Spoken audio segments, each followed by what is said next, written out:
میرے اعمال کی اصلاح کرم سے کر دے۔ الحمدللہ رب العالمین والصلاة والسلام علی سید المرسلین، اما بعد فاعوذ باللہ من الشیطان الرجیم، بسم اللہ الرحمن الرحیم۔ الصلاة والسلام علیک یا رسول اللہ وعلی آلک واصحابک یا حبیب اللہ۔ الصلاة والسلام علیک یا نبی اللہ وعلی آلک واصحابک یا نور اللہ۔ پیارے پیارے اسلامی بھائیوں اور مدنی چینل کے ناظرین، درود پاک پڑھنے کے بے شمار فضائل و برکات ہیں۔ آج ایک ایسی فضیلت درود پاک کی سننی ہے جس کو جب سنتے ہیں طبیعت میں بڑی خوشی داخل ہوتی ہے۔ دنیا میں آپ نے بہت پیارے پیارے پھل دیکھے ہوں گے، فروٹس، اور تقریباً سبھی کو فروٹس پسند ہوتے ہیں۔ کئی پھلوں کا ذکر قرآن مجید میں بھی موجود ہے، اور دنیا میں جائیں ٹریول کریں تو ہر ملک کی ایک خاص بات ہوتی ہے کہ فلاں پھل جو ہے وہ فلاں ملک میں پایا جاتا ہے۔ مگر آج جس قسم کے پھل کی میں بات کرنے جا رہا ہوں، ایسا پھل شاید دنیا میں آپ نے کہیں نہیں دیکھا ہوگا۔ مسلمانوں کے چوتھے خلیفہ مولا کائنات حضرت علی المرتضیٰ شیر خدا کرم اللہ تعالی وجہ الکریم فرماتے ہیں کہ اللہ پاک نے جنت میں ایک درخت پیدا فرمایا ہے۔ اب وہ درخت کیسا ہے؟ فرمایا جس کا پھل سیب سے بڑا، انار سے چھوٹا، مکھن سے زیادہ نرم اور شہد سے بھی میٹھا ہے۔ سائز بھی بتائی گئی، نرم کیسا ہے اور ذائقہ کیسا ہے، اور سبحان اللہ خوشبو کیسی، فرمایا مشک سے بھی زیادہ خوشبودار ہے۔ پھل میں یہی تو دیکھا جاتا ہے نا، ذائقہ کیسا ہے، اس کی سافٹنس، اور پھر اس کے بعد جو ہے اس کی خوشبو کیسی ہے۔ تو اب یہ ملے گا کس کو؟ لیکن فرماتے ہیں درخت ایسا ہے کہ اس کی شاخیں تر موتیوں کی ہیں، تنے سونے کے ہیں، اور پتے زبرجد کے ہیں۔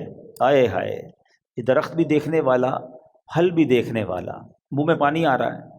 اب ملے گا کس کو؟ سنو، مولا علی شیر خدا کرم اللہ تعالی وجہ الکریم فرماتے ہیں اس درخت کا پھل وہی کھا سکے گا جو نبی پاک صلی اللہ تعالی علیہ وسلم پر کثرت سے درود پاک پڑھنے والا ہوگا۔ ہائے ہائے ہائے، سبحان اللہ سبحان اللہ۔ یہ ہے درود پاک، وہ تو نہایت سستا سودا بیچ رہے ہیں جنت کا، وہ تو نہایت سستا سودا بیچ رہے ہیں جنت کا، ہم مفلس کیا مول چکائیں اپنا ہاتھ ہی خالی ہے۔ اللہ اکبر۔ درود پاک تو جنت میں لے جانے والا وظیفہ ہے۔ بلکہ میں ایک بات کہوں کہ ذرا ایک بار کبھی اکیلے میں بیٹھ کر اگر آپ سے میں سوال کروں کہ آپ کیا چاہتے ہیں، آپ کی ڈیزائرز کیا ہیں، آپ کی خواہشیں کیا ہیں، نوٹ کریں۔ دنیا میں کیا چاہیے ایک مسلمان کی حیثیت سے، مرتے وقت آپ کیا چاہتے ہیں، اچھا قبر میں کیا چاہتے ہیں، اور جب محشر کے دن اٹھیں تو وہاں آپ کیا چاہتے ہیں، ایک بار لکھ لیں اس کو۔ اب میں آپ کو کئی حدیثوں کا نچوڑ پیش کرنے جا رہا ہوں، بہت ساری حدیثیں ہیں، اس کا عطر پیش کر رہا ہوں، اور غور سے سنتے جائیے، اور ہو سکے تو ہر جملے کے بعد سبحان اللہ کہتے جائیے، طبیعت ہری بھری ہو جائے گی۔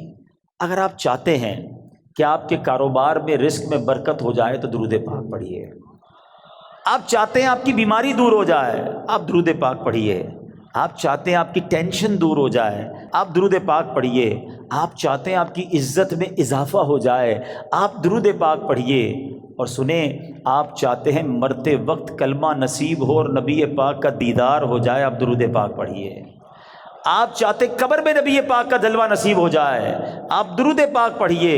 سنیے، محشر کے دن نبی پاک کے پرچم تلے اٹھنا چاہتے ہیں تو درود پاک پڑھیے۔ آقا کے پیچھے پیچھے جنت میں جانا چاہتے ہیں تو درود پاک پڑھیے۔ اور سنو سنو، نبی پاک کا دیدار کرنا چاہتے ہیں تو درود پاک پڑھیے۔ مدینے جانا چاہتے ہیں اور بار بار جانا چاہتے ہیں تب بھی درود پاک پڑھیے۔ اب مجھے بتاؤ کچھ رہ گیا ہے؟ اور کوئی چیز باقی رہ گئی ہے؟ جو دنیا میں چاہیے تھی، مرتے وقت چاہیے تھی، مرنے کے بعد چاہیے تھی، کاروبار بھی اچھا ہو جائے، رزق میں برکت ہو جائے، ٹینشنیں دور ہو جائیں، ذلیل نہ ہوں، عزتیں بڑھ جائیں، کلمہ مل جائے، نبی پاک کا دیدار ہو، جب تک زندہ رہوں مدینے جاتا رہوں، اور خواب میں آقا کی زیارت بھی ہو جائے، پھر نبی پاک جنت میں ساتھ لے جائیں، پھر بچتا کیا ہے؟ کمال یہ ہے کہ ہر وہ خواہش جو میری ہے، اور میں نے یہ اپنی طرف سے باتیں نہیں کی، ماشاءاللہ جو علماء بیٹھے ہیں، مبلغین بیٹھے ہیں، ان کو یاد آ رہا ہوگا کہ ہر جملے کے پیچھے کوئی نہ کوئی فضیلت حدیثوں میں اور روایتوں میں موجود ہے، کہ یہ سب چیز نبی پاک نے بتائی ہوئی ہے کہ یہ کرتے جاؤ، درود پڑھتے جاؤ، تمہیں یہ بھی ملے گا، تمہیں یہ بھی ملے گا، تمہیں یہ بھی ملے گا۔ جبھی تو شاعر نے کہا نا، ہر درد کی دوا ہے صلی علی محمد، whatever calamity you have, whatever problem, کوئی مسئلہ ہے نا، بتا تو رہا ہوں کہ ہر درد کی دوا ہے صلی علی محمد، تعویذ ہر بلا ہے صلی علی محمد صلی اللہ علیہ وسلم۔ یعنی ہوا یہ، اس کا نچوڑ یہ، نتیجہ یہ نکلا کہ اگر ہم درود پاک پڑھنے والے بن جائیں اور کثرت سے پڑھنے والے بن جائیں تو پھر مشکل نہیں رہنی ہے انشاءاللہ۔ تو آئیے میں بھی نیت کروں اور آپ بھی نیت کریں۔ بعض اوقات آپ دکان پہ بیٹھے ہوتے ہیں، کاروبار پہ بیٹھے ہوتے ہیں، کوئی کام نہیں ہوتا۔ ہمارا پرابلم ہم یہ ہو گیا ہے، جب کوئی کام نہیں ہے تو ہمارے ہاتھ میں موبائل آ جاتا ہے، اور وہ موبائل اتنا بیزی کر دیتا ہے کہ پتہ ہی نہیں چلتا کہ آدھا گھنٹہ نکل گیا، گھنٹہ نکل گیا، 2 گھنٹے نکل گئے۔ اللہ کرے یہ مائنڈ سیٹ بن جائے کہ یہ وقت بہت قیمتی ہے، اگر فارغ بیٹھا ہوں دکان پہ تو میری تسبیح بار آنی چاہیے، موبائل کی جگہ تسبیح بار آنی چاہیے، کہ چلو یار 313 بار درود پاک پڑھ لیتا ہوں، 100 بار کلمہ پاک پڑھ لیتا ہوں۔ اچھا موبائل اٹھانا ہی ہے تو یار کوئی کام نہیں تو 10 منٹ میں 12 منٹ میں سورہ یاسین نہ پڑھ، ایک سورہ یاسین پڑھوں گا 10 قرآن کا ثواب مل جائے گا۔ آپ سوچیں، کاروباری ہو نا تو بنو نا کاروباری، کہ تھوڑی دیر میں کیا کیا کما سکتا ہوں، کتنی فضیلتیں کما سکتا ہوں۔ تو اللہ کرے اپنے وقت کا صحیح استعمال کرنے والے ہم بن جائیں، اور میری اور آپ کی زبان ذکر و درود سے تر رہنے لگے۔ اچھا اس کا بینیفٹ یہ بھی ہوگا، آخرت میں تو اجر ملے گا، اللہ کی رحمت سے کاروبار پر بھی برکتیں نازل ہونا شروع ہو جائیں گی۔ واقعہ ہے ایک شرابی کا، اور اس شرابی کی زندگی میں ایک ایسا ٹرننگ پوائنٹ آیا جس نے اس کی زندگی کو بدل کر رکھ دیا اور کہاں پہنچا دیا۔ بہت امیزنگ اسٹوری ہے۔ ماجرا یہ تھا کہ وہ شرابی شراب کے نشے میں دھت کہیں جا رہا تھا، راستے میں ایک کاغذ پر نظر پڑی۔ ماشاءاللہ یہاں قرآن پڑھنے والے، پڑھانے والے، اپنی دکانوں پر بھی ماشاءاللہ مدرسہ لگانے والے موجود ہیں۔ تو آج قرآن پاک کی صرف ایک آیت کی فضیلت کی میں نے بات کرنی ہے۔ پورے قرآن کی شان تو نرالی ہے، ایک آیت میں کیا کچھ ہے اس سے اندازہ ہوگا کہ پھر رب کے کلام میں کتنی عظمتیں ہیں۔ تو وہ جو شراب کے نشے میں دھت جا رہے تھے، انہوں نے دیکھا کہ ایک کاغذ کا ٹکڑا پڑا ہے اور اس پر بسم اللہ الرحمن الرحیم لکھا ہوا ہے۔ اب اس کو خیال آیا کہ میرے رب کا نام زمین پر، ادب کا خیال آیا، عزت کا خیال آیا کہ یہ نہیں ہونا چاہیے۔ حالانکہ وہ غلط کام کر رہے تھے، شراب میں تھے، مگر عطر خریدا، اس کاغذ کے ٹکڑے کو صاف کیا، اسے عطر لگایا اور بلند جگہ پر رکھا۔ اس کے بعد وہ اپنے کام میں مگن ہو گئے۔ اسی رات ایک بزرگ کو خواب میں زیارت ہوئی کہ جاؤ میرے اس بندے کو جا کر کہو کہ تم نے میرے نام کو پاک اور صاف جگہ پر رکھا، بلند جگہ پر رکھا، ہم تمہارے نام کو بھی بلند کریں گے۔ اب بزرگ اس بندے کو جانتے تھے، کہ وہ تو شرابی ہے، شرابی کے لیے یہ پیغام کیسے ہو سکتا ہے؟ تو کہتے لگتا ہے خواب میں کوئی غلط فہمی ہوئی، دوبارہ سو گئے، دوبارہ سوئے تو پھر دوسری بار یہی پیغام، پھر سوچا نہیں اس بندے کے لیے پیغام نہیں ہو سکتا، تیسری بار خواب میں یہی پیغام دیا گیا۔ اب وہ بزرگ تلاش کرنے نکلے کہ وہ کدھر ہے شراب پینے والا۔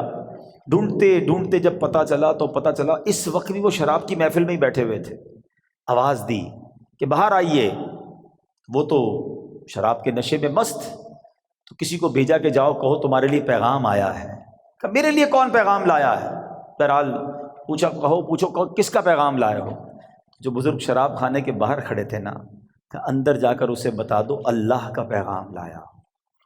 اب جب یہ سننا تھا تو جھرجھری سی آ گئی، کھڑے ہوئے باہر آئے، اور جب یہ بات بزرگ نے بتائی کہ مجھے تو نہیں پتا تم نے کیا کیا ہے، 3 بار خواب میں مجھے یہ کہا گیا کہ تمہیں بتا دوں، تم نے رب کے نام کو جو تعظیم کی ہے، بسم اللہ الرحمن الرحیم کو معطر کیا، اسے بلند جگہ پر رکھا ہے، مجھے یہ پیغام ملا ہے کہ تمہیں بھی تمہارے نام کو بلندی دی جائے گی، تمہیں عزت اور مرتبہ دیا جائے گا۔ جب یہ سنا کہ میں شراب کے نشے میں دھت اور میرا رب مجھ پہ اتنا مہربان، اس بندے نے توبہ کی، اللہ سے معافی مانگی اور عبادتوں میں لگ گئے۔ اے میرے پیارے اسلامی بھائیوں، یہ انقلاب جو شراب کے نشے میں دھت شخصیت کو اللہ کا ولی بنا گیا، یہ کون تھے؟ یہ کوئی اور نہیں، حضرت بشر حافی رحمۃ اللہ تعالیٰ علیہ تھے۔ یہ زمانے کے ولی بنے۔ حافی کہتے ہیں ننگے پیر رہنے والے کو۔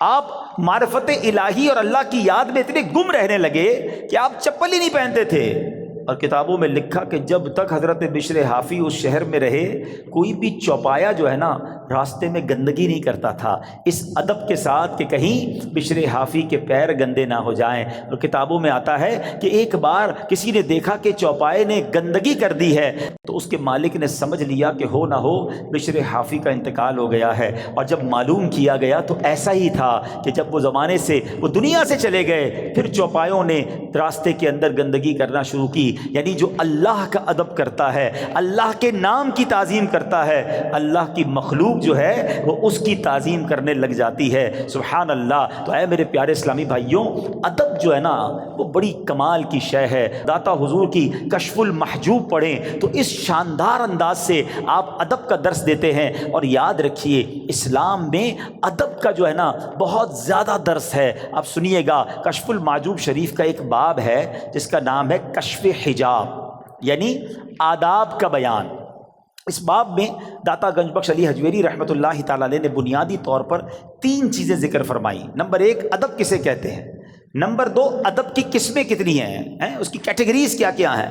اور نمبر 3، مختلف آداب زندگی اس میں بیان کیے گئے۔ اور سبحان اللہ، داتا گنج بخش جو ہے ادب کی اہمیت بیان کرتے ہوئے فرماتے ہیں کہ ہر شخص کے لیے اس کے مقام کے مطابق علیحدہ آداب ہیں۔ مروت، سنت اور عزت کی حفاظت ادب ہی کے ذریعے ہوتی ہے۔ اور پھر آپ نے قرآن پاک کی آیت جو ہمیں درس دیتی ہے، آپ نے وہاں پر تحریر فرمائی۔ سبحان اللہ، اللہ قرآن میں کیا فرماتا ہے؟ یا ایھا الذین آمنوا قوا انفسکم واہلیکم نارا وقودھا الناس والحجارہ۔ اللہ قرآن میں فرماتا ہے، اے ایمان والو، اپنی جانوں اور اپنے گھر والوں کو اس آگ سے بچاؤ جس کے ایندھن آدمی اور پتھر ہیں۔ اب بچانے کا طریقہ کیا ہے؟ صحابی رسول سلطان المفسرین حضرت عبداللہ ابن عباس رضی اللہ تعالیٰ عنہ اس آیت کریمہ کی تفسیر میں فرماتے ہیں، ای فقہوہم وادبوہم، یعنی اے ایمان والو، تم پر لازم ہے کہ خود کو بھی اور اپنے اہل خانہ یعنی اپنی فیملی کو بھی جہنم کی آگ سے بچاؤ۔ مگر یہ ہوگا کیسے؟ تم کس طرح خود کو اور اہل خانہ کو آگ سے بچا سکتے ہو؟ اس کا طریقہ یہ ہے، فقہوہم، خود بھی علم دین سیکھو، دین کی علم حاصل کرو، اپنی فیملی کو، اپنے بچوں کو بھی دین کی سمجھ عطا کرو۔ ادبوہم، خود بھی ادب یعنی مینر سیکھو اور اپنی فیملی کو، اپنے بچوں کو بھی آداب سکھاؤ، اور یہ ہے طریقہ جہنم کی آگ سے بچنے کا۔ تو پتہ چلا کہ ادب کا کتنا بڑا مقام ہے۔ مسلمانوں کی پیاری امی جان حضرت عائشہ صدیقہ طیبہ طاہرہ رضی اللہ تعالی عنہا سے روایت ہے، اللہ پاک کے آخری نبی مکی مدنی رسول ہاشمی صلی اللہ تعالی علیہ وسلم نے فرمایا، بچے کا اپنے باپ پر حق ہے کہ وہ اس کا اچھا نام رکھے اور اچھے آداب سکھائے۔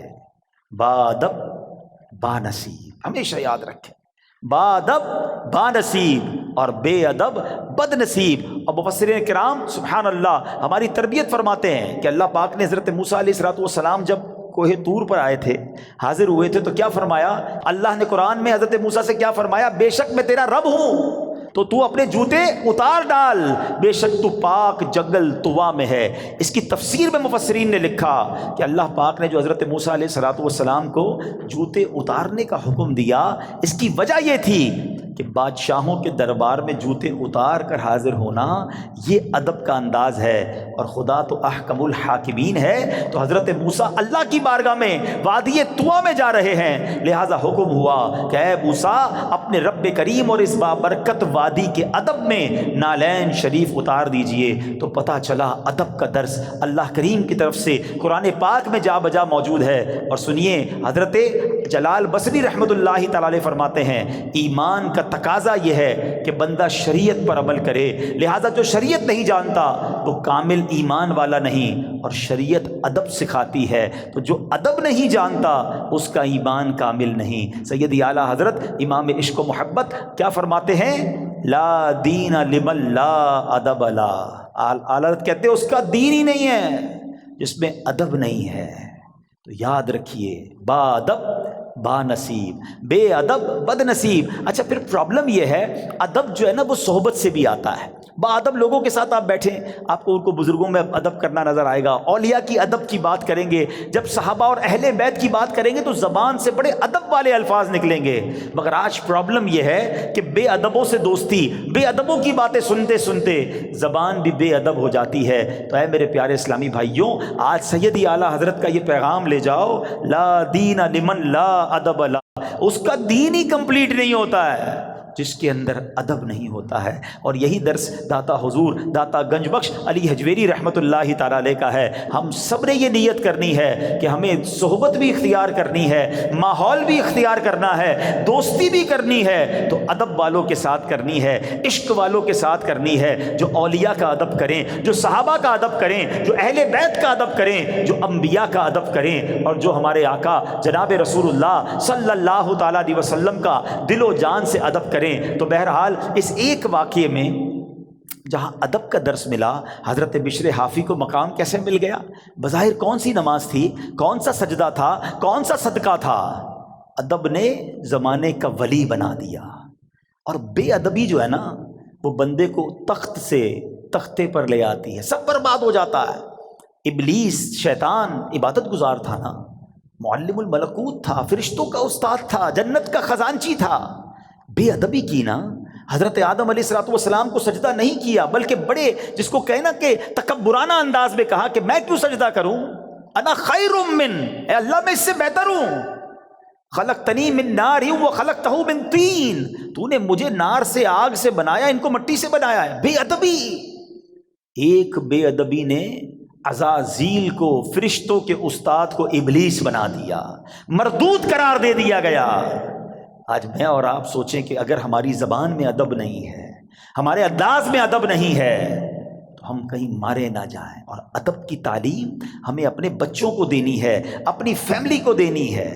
تو ایک پہلا درس آج کے بیان سے ادب کا لے کے جانا ہے۔ اور سبحان اللہ، اے اہل سنت والو تمہیں مبارک ہو، تمہیں کمال کا مسلک اور کمال کی کہتے ہیں نا منہج ملا ہے، خوبصورت راستہ ملا ہے، دین کا کیا خوبصورت حصہ ملا ہے کہ جب بھی آپ عاشقان اہل بیت سے، اہل سنت والوں سے ملتے ہیں نا، سبحان اللہ، وہ صحابہ سے بھی پیار کرتے نظر آئیں گے، وہ اہل بیت سے بھی پیار کرتے نظر آئیں گے، وہ اولیاء سے بھی محبت کی بات کریں گے۔ کچھ لوگ کسی کے پاس جاؤ صحابہ کی بات کرتے ہیں، اہل بیت کی بات نہیں کرتے، کچھ اہل بیت کی بات کریں تو صحابہ کی بات نہیں کرتے۔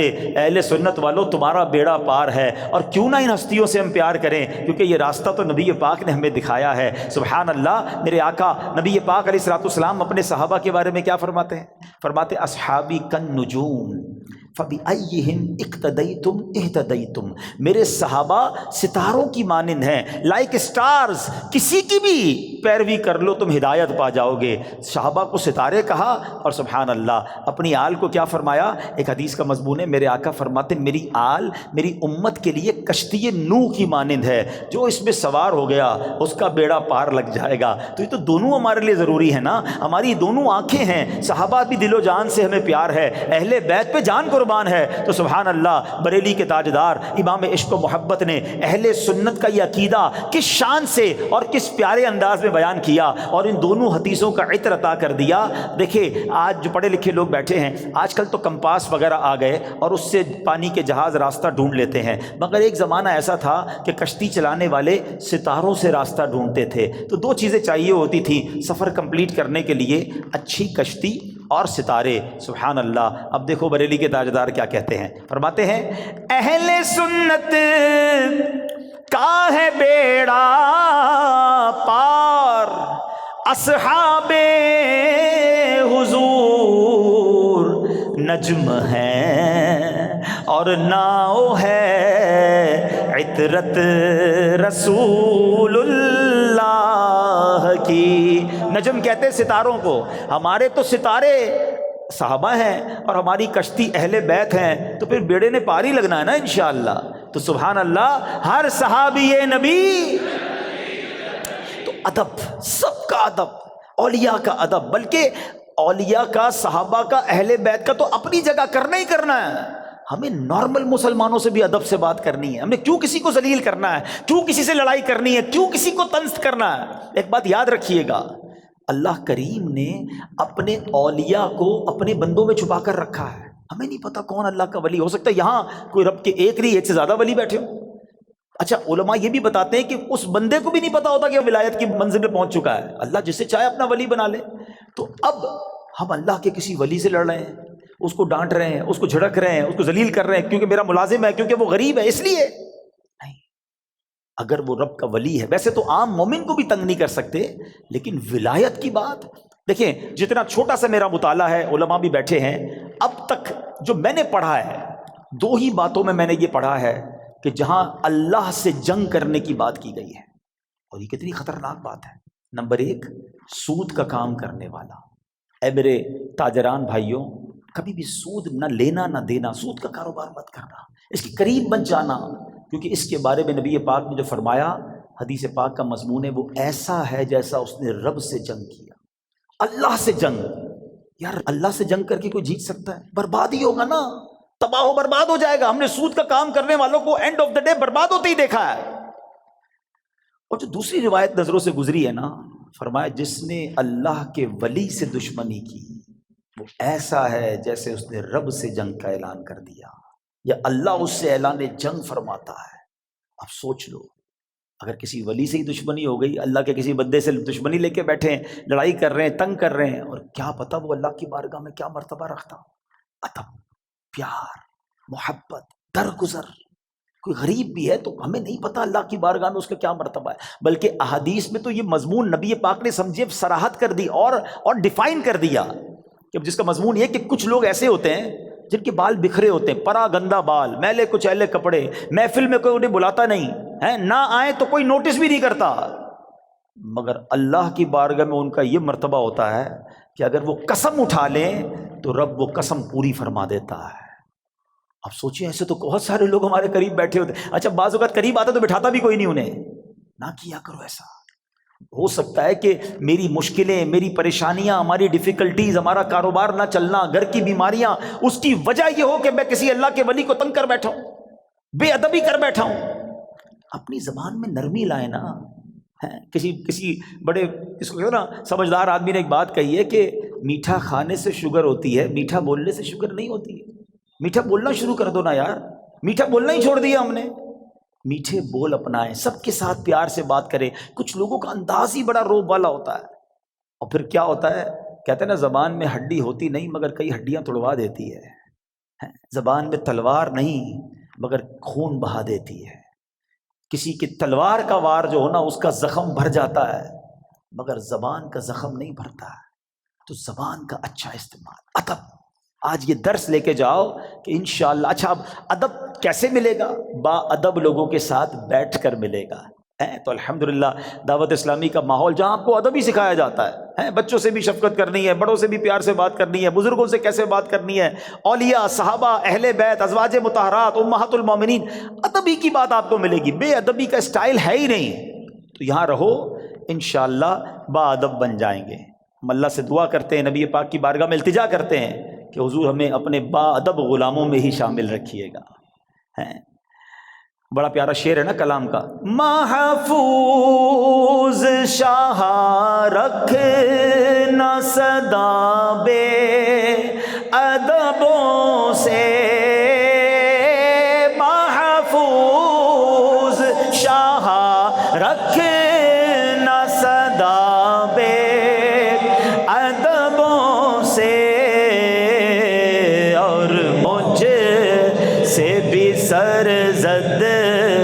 نہ کبھی بے ادبی. تو انشاءاللہ باادب رہیں گے انشاءاللہ. اب دوسرا درس اس واقعے سے کیا ملتا ہے؟ سبحان اللہ. بسم اللہ الرحمن الرحیم. ایک آیت، اس کا کمال ہی اور ہے، اس کے راز ہی اور ہیں، اس کے اسرار ہی اور ہیں. قرآن پاک کی تو شان ہی نرالی ہے، مگر آج فقط کچھ باتیں میں آپ کو اللہ کے اس مبارک کلام کی اس ایک آیت کے رموز، اسرار، سیکرٹس، فضائل سنے تو عقل حیران ہو جاتی ہے. سبحان اللہ. بے ایمانوں کو ایمان دینے والی یہ آیت ہے. ذرا واقعہ سنیے گا. ایک یہودی تھا، نان مسلم، ایک یہودن پر عاشق ہو گیا اور عشق مجازی کا اس پر ایسا غلبہ ہوا کہ یہ مجنون جیسا ہو گیا. نہ کھانے پینے کا ہوش تھا، نہ آرام کرتا تھا، بڑا پریشان. اس زمانے میں اللہ کے ایک ولی تھے حضرت عطا رحمۃ اللہ تعالی علیہ. ان کے پاس آیا اور کہا کہ حضور میں بہت پریشان ہوں، وہ فلاں سے عشق ہو گیا ہے، چین ہی نہیں آتا. آپ اللہ والے تھے، آپ نے ایک کاغذ کے ٹکڑے پر بسم اللہ الرحمن الرحیم لکھا اور کہا یہ کھا جاؤ. اس نے وہ کاغذ کا ٹکڑا نگل لیا کہ شاید میرا کام بچ جائے گا. سچی بات ہے، اس کا کام بن گیا. ہوا یہ کہ جیسے ہی اس نے کاغذ کو نکلا نا، اس کے دل کی دنیا ہی بدل گئی، ایمان کی مٹھاس ملنے لگی اور اس کے دل میں نور ظاہر ہو گیا. عورت کے عشق کو چھوڑا اور کہتا حضور بس اب مجھے کچھ اور نہیں چاہیے، جس رب کا نام اندر گیا ہے اب کلمہ پڑھائیے، مجھے مسلمان کر دیجئے. صرف بسم اللہ الرحمن الرحیم کاغذ پہ لکھا ہوا پیٹ میں جاتا ہے. اب اس یہودن کو پتہ چل گیا کہ میرا عاشق تو مسلمان ہو گیا ہے. وہ بھی حضرت کی بارگاہ میں آئی اور کہا کہ میں ہی وہ عورت ہوں کہ جس کے عشق میں وہ مبتلا تھا، وہ مسلمان ہو گیا ہے. اب مجھے خواب میں روزانہ کوئی کہنے والا کہتا ہے کہ اگر تجھے جنت میں اپنا ٹھکانہ دیکھنا ہے نا تو جا اور حضرت عطا کے پاس جا، تجھے اپنا جنت میں ٹھکانہ دکھائیں گے. تو حضرت میں آپ کے پاس آئی ہوں، بتائیے جنت کہاں ہے؟ حضرت عطا نے کہا کہ جنت کا ارادہ ہے تو پہلے تجھے اس کا دروازہ کھولنا پڑے گا نا. جنت میں جانا ہے تو ڈور اوپن کر. تو وہ کہتی جنت کا دروازہ میں کیسے کھولوں؟ فرمایا بسم اللہ الرحمن الرحیم پڑھ. آپ نے فرمایا جنت کا دروازہ کھولنا ہے نا، بسم اللہ الرحمن الرحیم پڑھ. جیسے ہی اس نے بسم اللہ الرحمن الرحیم پڑھا، دل میں نور بڑھنے لگ گیا. کہتی حضور بس اب مجھے اسلام میں داخل کیجئے. اس نے کلمہ پڑھا اور بسم اللہ شریف کی برکت سے وہ بھی مسلمان ہو گئی. اسی رات جب وہ نو مسلم خاتون جو ہے رات کو سوئی تو خواب میں جنت میں داخل ہوئی. خوبصورت محل دیکھا، گنبد دیکھے.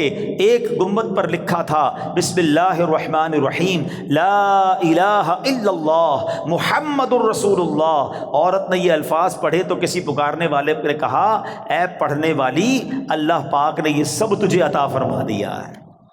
ہائے ہائے ہائے، بسم اللہ کی برکت ہے، ہم نے پائی جنت ہے، کتنی اچھی قسمت ہے، یہ سب رب کی رحمت ہے. تو بسم اللہ الرحمن الرحیم کی تو کیا ہی بات ہے. پیارے اسلامی بھائیوں، ایک پوری آیت، یہ یاد رہے، شاید بہت سارے لوگوں کو پتہ نہیں ہوتا کہ دو صورتوں کے درمیان فاصلے کے لیے بسم اللہ الرحمن الرحیم کو اتارا گیا. اور یہ آیت قرآن پاک میں ایک جگہ قرآن کا حصہ بھی ہے، پارہ 19 سورہ نمل، اور یہ آیت کا حصہ ہے. اور اس کے معنی کیا ہیں؟ اللہ کے نام سے ہے جو نہایت مہربان رحم والا. اچھا، اس کی فضائل کیسے کہ صحابی رسول حضرت جابر بن عبداللہ رضی اللہ تعالیٰ عنہ فرماتے ہیں کہ جب بسم اللہ شریف نازل ہوئی نا تو بادل مشرق کی طرف دوڑے، بادل مشرق کی سمت دوڑے، ہوائیں رک گئیں، سمندر کو جوش آ گیا، چوپایوں نے غور سے سننے کے لیے اپنے کان لگا دیے اور شیطانوں کو آسمان سے پتھر مارے گئے. اور اللہ پاک نے فرمایا مجھے میری عزت و جلال کی قسم، جس چیز پر بسم اللہ الرحمن الرحیم پڑھی گئی میں اس میں برکت دوں گا. کاروباری لوگ بیٹھے، برکت چاہیے نا، کاروبار میں، رزق میں، معاملات میں بسم اللہ کو تھام لو. سبحان اللہ. آپ کو اندازہ ہے کہ بسم اللہ الرحمن الرحیم میں جامعیت کتنی ہے؟ سنتے جائیے. اللہ پاک نے بعض انبیاء کرام پر مختلف کتابیں اور صحائف نازل فرمائے جن کی تعداد 104 ہے. ٹھیک ہے، ان میں سے 60 صحیفے حضرت شعیب علیہ السلام پر، 30 صحیفے حضرت ابراہیم علیہ السلام پر، 10 حضرت موسیٰ علیہ السلام پر تورات شریف اترنے سے پہلے نازل ہو گئے تھے. پھر 4 بڑی کتابیں ہیں، تورات شریف، زبور شریف، انجیل مقدس اور قرآن مجید. ٹھیک ہے. اچھا، ان تمام صحیفوں کے مضامین قرآن پاک میں ہیں. قرآن پاک کے سارے مضمون سورہ فاتحہ میں ہے، اور سورہ فاتحہ کا سارا مضمون بسم اللہ الرحمن الرحیم میں ہے۔ اور سنو، بسم اللہ الرحمن الرحیم کا سارا مضمون بسم اللہ کے حرف با میں موجود ہے، اور اس کے معنی کیا ہے؟ بی کان ما کان و بی یکون ما یکون، یعنی جو کچھ بھی ہے مجھ یعنی اللہ پاک ہی سے ہے، اور جو کچھ ہوگا مجھ یعنی اللہ پاک سے ہی ہوگا۔ اللہ اکبر! یہ کمال ہے بسم اللہ الرحمن الرحیم کا کہ تمام صحیفوں اور قرآن مجید کا نچوڑ اس کے اندر موجود ہے۔ اور سبحان اللہ، بسم اللہ کے فضائل کتنے! امام فخر الدین رازی رحمۃ اللہ تعالی فرماتے ہیں بسم اللہ الرحمن الرحیم کے 19 حروف ہیں، ٹھیک ہے، اور دوزخ پر عذاب دینے والے فرشتے بھی 19 ہیں۔ تو آپ فرماتے ہیں کہ امید ہے ایک ایک حرف کی برکت سے ایک ایک فرشتے کا عذاب دور ہو جائے گا۔ بسم اللہ پڑھتے رہا کرو۔ اچھا، آپ فرماتے ہیں دن میں کتنے گھنٹے؟ دن رات میں 24 گھنٹے ہیں۔ فرماتے 5 گھنٹے 5 نمازوں میں گھیر لیے، 19 گھنٹوں کے لیے بسم اللہ الرحمن الرحیم کے 19 حروف عطا فرمائے۔ پس جو خوش نصیب بسم اللہ الرحمن الرحیم کا ورد کرتا رہے اور نماز 5 وقت پڑھتا رہے، اس کا ہر گھنٹہ عبادت میں کاؤنٹ ہوتا رہے گا۔ تو یہ کمال کا وظیفہ ہے۔ نارملی ہماری توجہ اس طرف نہیں جاتی ہے۔ اچھا، بعض اوقات ہم لوگ کہتے ہیں ہمارے کام ادھورے رہ جاتے ہیں، کام شروع کرتے ہیں، ڈیل بنتے بنتے رہ جاتی ہے، کام ادھورا رہ جاتا ہے، پوری نہیں ہو پاتی ہماری بات۔ سنیے، اللہ پاک کے پیارے اور آخری نبی صلی اللہ تعالیٰ علیہ وسلم نے فرمایا، جو بھی اہم کام بسم اللہ سے شروع نہیں کیا جاتا وہ ادھورا رہ جاتا ہے۔ غور فرمائیے، یہ کیسی محرومی ہے! اگر اچھے اور اہم کام سے پہلے بسم اللہ نہ پڑھی جائے تو کام ادھورے رہ جاتے ہیں، اس میں برکت نہیں ہوتی۔ اب ہو سکتا ہے کہ ذہن میں خیال آئے کہ میں تو بسم اللہ نہیں پڑھتا، پھر بھی کام پورے ہو جاتے ہیں۔ تو اس کا جواب یہ ہے کہ کام کا بظاہر پورا ہو جانا اور بات ہے، اور اس میں برکت کا نہ ہونا اور۔ مثلا کسی نے بغیر بسم اللہ کے کھانا کھایا، کھانا پیٹ میں بھی گیا، پیٹ بھر بھی گیا، لیکن اب اس میں برکت اسے حاصل نہیں ہوگی، کھانا پوری طرح ہضم نہیں ہوتا، یا بعض اوقات جزو بدن نہیں بنتا، بہت ساری جناب اس میں پرابلم رہتی ہیں۔ تو بہرحال ہمیں جو ہے بسم اللہ شریف کا ورد کرنا چاہیے، اور ایسے ایسے واقعات اس کے فضائل میں کتابوں میں لکھے۔ امیر اہل سنت نے اپنی شورۂ آفاق کتاب فیضان سنت میں ایک کمال کا واقعہ لکھا کہ ایک مبلغ جو ہے، ایک داعی جو ہے، بسم اللہ کے فضائل بیان کر رہے تھے، تو ایک غیر مسلم عورت بھی بیٹھی تھی۔ لڑکی نے سنا کہ بسم اللہ کی اتنی فضیلت ہے، تو اب اس نے جناب اسلام قبول کر لیا۔ اب اس کی زبان پر ہر وقت بسم اللہ رہتا تھا۔ تو اب جو اس کا والد تھا نا، غیر مسلم تھا، وہ بڑا غصے میں آیا، طرح طرح کی تکلیفیں دینے لگا کہ کسی طرح اپنی بیٹی کو جو ہے وہ تکلیف دے کر اسلام سے پھیر لے، اور اگر نہیں مانتی تو اب اس پر کوئی الزام لگائیں تاکہ یہ قتل کر دی جائے۔ تو لڑکی کا باپ جو بادشاہ کا وزیر تھا، ایک دن اس نے شاہی مہر والی انگوٹھی اپنی بیٹی کو رکھنے کے لیے دی۔ بیٹی نے انگوٹھی لی اور بسم اللہ الرحمن الرحیم کہہ کر انگوٹھی پہلے وصول کی، بسم اللہ الرحمن الرحیم پڑھ کر، اور اس کے بعد اس نے بسم اللہ الرحمن الرحیم پڑھ کر جیب میں ڈال دی۔ رات کو جب وہ سوئی تو والد نے انگوٹھی جیب سے نکالی اور دریا میں ڈال دی کہ اب صبح جب انگوٹھی نہیں ہوگی تو اس کو پکڑا دوں گا اور یہ ماری جائے گی۔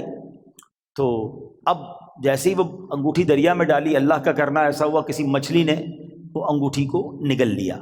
صبح کو ایک شکاری نے جال ڈالا، اتفاق سے وہی مچھلی جال میں آ گئی۔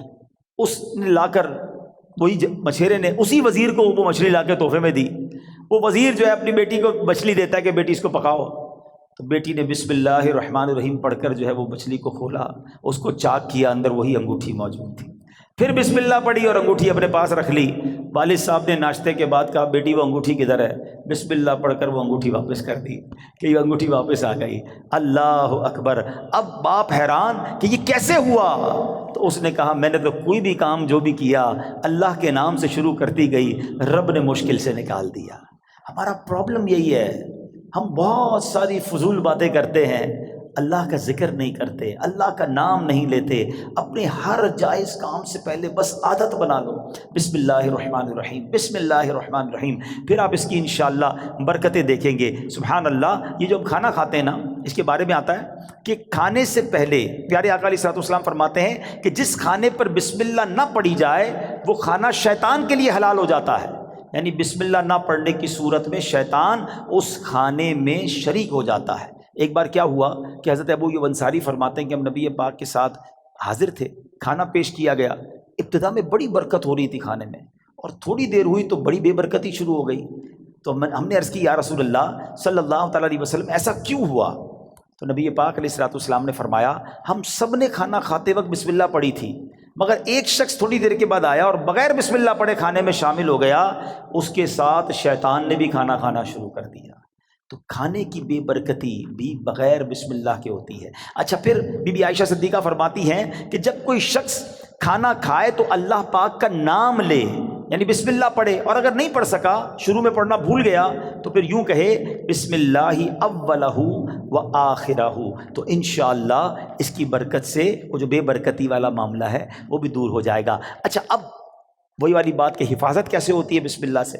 ایک مرتبہ صحابی رسول حضرت خالد بن ولید رضی اللہ تعالیٰ عنہ، کچھ مجوسی آئے، آتش پرست، کہا ہمیں ایسی کوئی نشانی بتائیں، اگر آپ اسلام سچا مذہب ہے تو کوئی ایسی نشانی بتائیں کہ ہم اسلام کی حقانیت کو مان لیں۔ حضرت خالد بن ولید نے زہر قاتل منگوایا اور بسم اللہ الرحمن الرحیم پڑھ کر اسے پی لیا۔ بسم اللہ کی برکت سے آپ پر اس زہر نے اثر نہیں کیا۔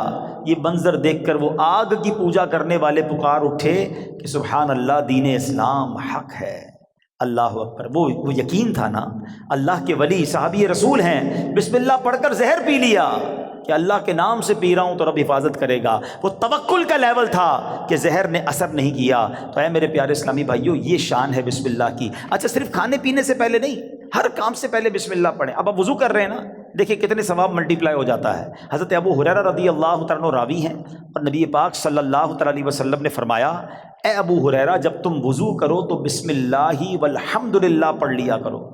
جب تک تمہارا وضو باقی رہے گا اس وقت تک فرشتے تمہارے نامہ اعمال میں نیکیاں لکھتے رہیں گے۔ ہم تو وضو کرتے نماز پڑھ لیتے، لیکن جتنی دیر وضو رہے گا پڑھنا کیا ہے؟ ذرا دوہرا بھی لے میرے ساتھ، بسم اللہ والحمدللہ، بسم اللہ والحمدللہ، بسم اللہ والحمدللہ۔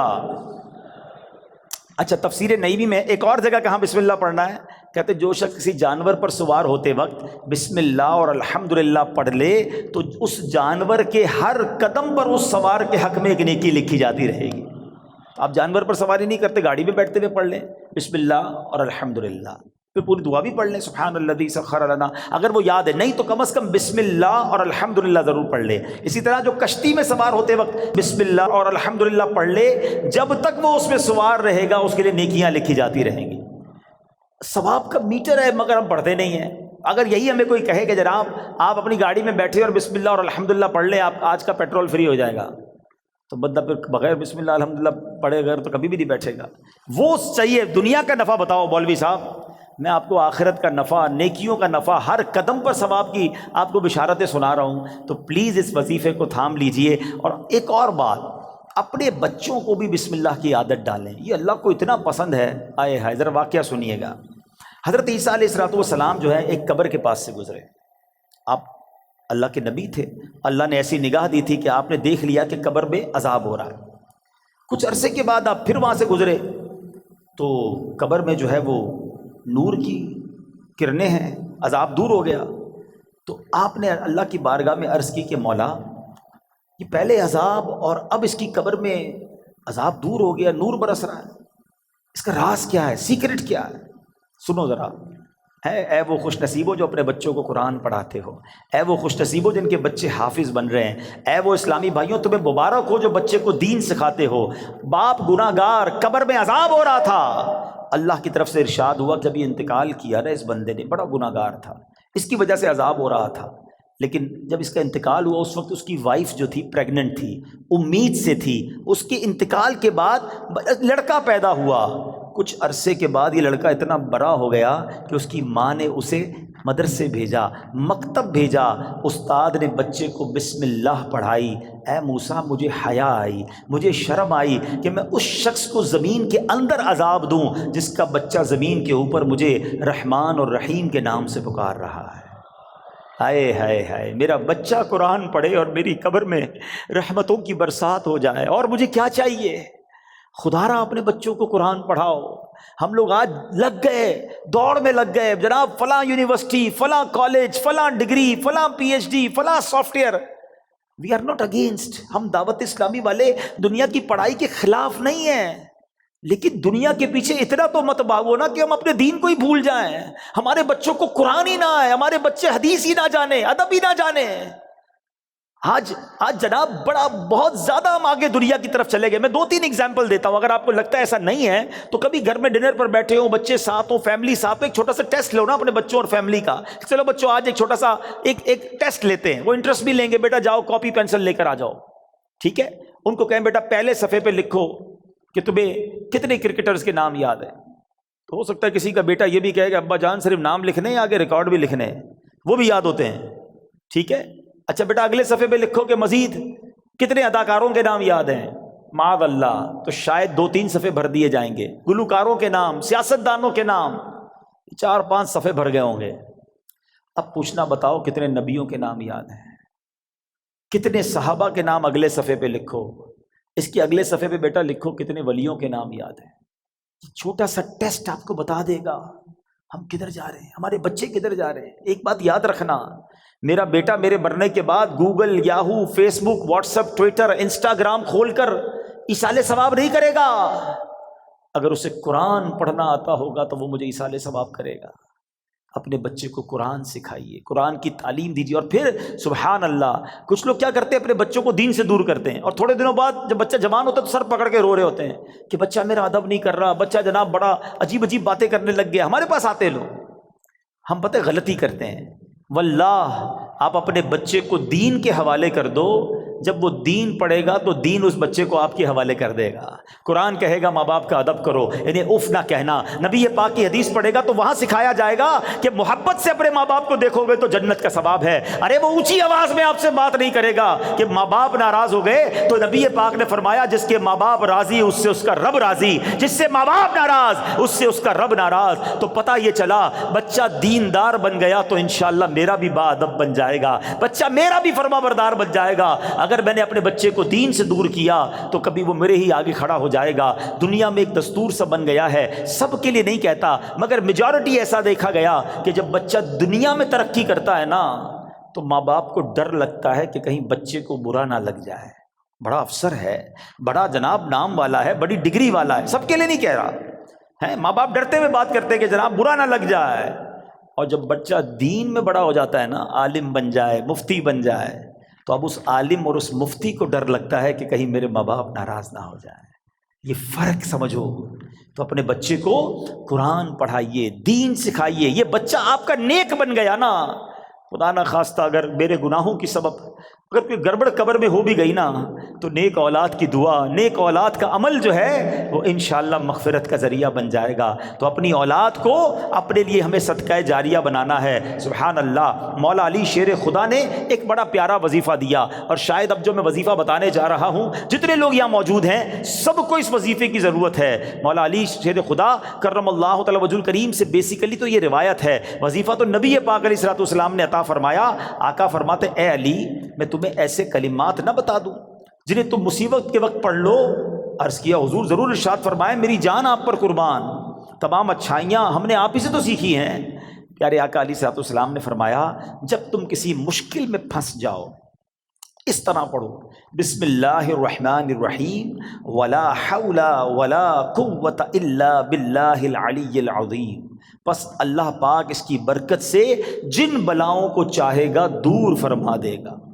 اچھا اس وظیفے کو میں نے بھی کئی بار ٹرائی کیا ہے۔ میں نے الحمدللہ پہلے امیر اہل سنت کو دیکھا، مثال کے طور پہ آپ کہیں پھنس گئے، آپ کا ٹریفک میں گاڑی پھنس گئی ہے، گاڑی خراب ہو گئی ہے، فلائٹ کا ٹائم ہو گیا ہے، ٹرین کا ٹائم ہو گیا ہے، اور آپ کو لگتا ہے اب نہیں پہنچ سکیں گے، یا کسی بھی مشکل میں آپ پھنس گئے ہیں، آپ بسم اللہ الرحمن الرحیم ولا حول ولا قوت الا باللہ العلی العظیم، پھر آپ دیکھیں مشکلیں کیسے آسان ہوتی ہے۔ اب مثال کے طور پہ کوئی چیز گم ہو جائے، قرضہ آ جائے، کاروبار میں کوئی نقصان ہونے لگے، کوئی چیز میں گڑبڑ ہو جائے، کسی بھی پریشانی میں ہیں، آپ یہ وظیفہ یاد کر لو، ذرا مل کے دوہرا لو، بسم اللہ الرحمن الرحیم ولا حول ولا قوت الا باللہ العلی العظیم۔